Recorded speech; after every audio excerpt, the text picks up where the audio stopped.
அடுத்ததாக Marxist communist கட்சியின் திரு பாலகிருஷ்ணன் நம்முடைய இணைக்கிறார். சார் வணக்கம். இப்போ திரு ஈபிகேஎஸ் இளங்கோவன் அவர்களுடைய மறைவு அரசியல் களத்துக்கும் காங்கிரஸ் கட்சிக்கும் எவ்வளவு பெரிய பேரிழப்பு நீங்க கருதுறீங்க? உங்களுடைய இரங்கல் குறிப்பு.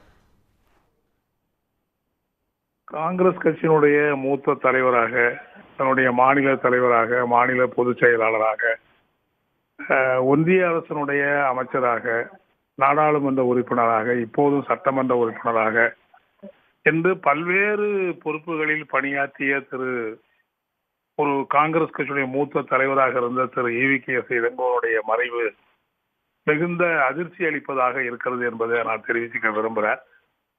கடந்த சில நாட்களுக்கு முன்னால் மருத்துவமனையில சேர்க்கப்பட்டு தீவிரமான சிகிச்சை அளித்து வந்தாரு. நிச்சயமா அவர் நல்ல முறையில திரும்பி வந்து மீண்டும் மக்களுடைய பணியை தொடருவார் என்று எதிர்பார்த்து கொண்டிருந்த அந்த சூழ்நிலையில் இந்த காலை அவருடைய மறைவு என்கிற செய்தி மிகுந்த அதிர்ச்சியும் வேதனையும் அளிக்கிறது என்பதை நான் வேதனையோடு பகிர்ந்து கொள்ள விரும்புகிறேன். காங்கிரஸ் கட்சியினுடைய தலைவராக பல்வேறு பொறுப்புகளில் பல்வேறு தளங்களில் அவர் பணியாற்றியவர். ரொம்ப துணிச்சல் மிக்க அரசியல்வாதியாகத்தான் அவர் பணியாற்றினார். பல நேரங்களுடைய அவருடைய விமர்சனங்கள், அவருடைய பேட்டிகள், தனக்கு எது சரி என்று படுகிறதோ அதை கொஞ்சம் கூட தயக்கமில்லாமல் பளிச்சுன்னு பேசக்கூடிய, அப்படிப்பட்ட மனம் திறந்து பேசக்கூடிய அப்படிப்பட்ட காங்கிரஸ் கட்சி தலைவராக அவர் திகழ்ந்தார். ஈரோடு இடைத்தேர்தல் அவர் போட்டியிடுகிற போது கூட நாங்கள் எல்லாம் சென்று தேர்தல் பணியாற்றினோம்.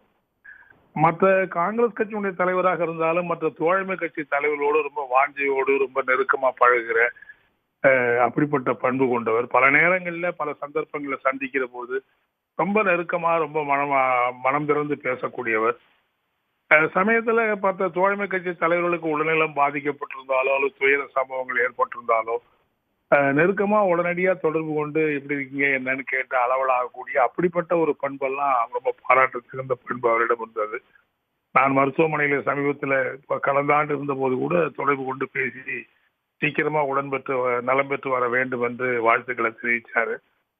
அப்படிப்பட்ட ஒரு நல்ல தலைவருடைய மறைவு அது காங்கிரஸ் கட்சிக்கு மட்டும் ஏற்பட்ட இழப்பு மட்டுமல்ல, தோழமை கட்சியை சார்ந்திருக்கிற பலருக்கும் கூட ஏதோ ஒரு உடன்பிறந்த சகோதரர் மறைந்து விட்ட அப்படிப்பட்ட ஒரு உணர்வு தான் எங்களுக்கெல்லாம் ஏற்படுகிறது என்பதை நான் தெரிவிச்சுக்க விரும்புகிறேன். சமீபத்தில் கூட காங்கிரஸ் கட்சியின் சார்பில் சென்னையில் நடைபெற்ற ஒரு கருத்தரங்கத்தின் போது அவரோடு ஒரு அரை மணி நேரம் 3/4 மணி நேரம் அளவலாகிற வாய்ப்பு எங்க எல்லாருக்கும் கிடைச்சது. அநேகமா நாங்க சந்திச்சு கடைசியா நேருக்கு நேர் பேசுகிற வாய்ப்பு கிடைத்த கடைசி சம்பவம் அதுவாக தான் இருந்தது. அப்போது கூட பல நேரங்களில் அரசியல் பற்றி ரொம்ப யதார்த்தபூர்வமா ரொம்ப கடமை உணர்வோடு பணியாற்றக்கூடிய அப்படிப்பட்ட கருத்து தெரிவிக்கூடதான் இருந்தாரு. அந்த ஒரு நல்ல பண்பாளர், நல்ல நண்பர், எல்லாரோடத்திலையும் ஒரு நெருக்கமா பழகக்கூடிய ஒரு நெருக்கமான நண்பராக இருந்த அவருடைய மறைவு என்பது ஒரு ஈடு செய்ய முடியாத, தனிப்பட்ட முறையில எல்லாருக்கும் ஈடு செய்ய முடியாத ஒரு இழப்பாகத்தான் நான் கருதுறேன். காங்கிரஸ் கட்சிக்கு மட்டும் இல்ல, அவருடைய குடும்பத்தாருக்கு மிகப்பெரிய இழப்பு. எனவே அவருடைய பிரிவால் வாடுகிற அவருடைய குடும்பத்தாருக்கும் பல்லாயிரக்கணக்கான காங்கிரஸ் கட்சியினுடைய தொண்டர்களுக்கும் அவருடைய தலைவர்களுக்கும் மார்க்சிஸ்ட் கம்யூனிஸ்ட் கட்சியின் சார்பில் ஆழ்ந்த இரங்கலை தெரிவித்துக் கொள்ள விரும்புகிறேன்.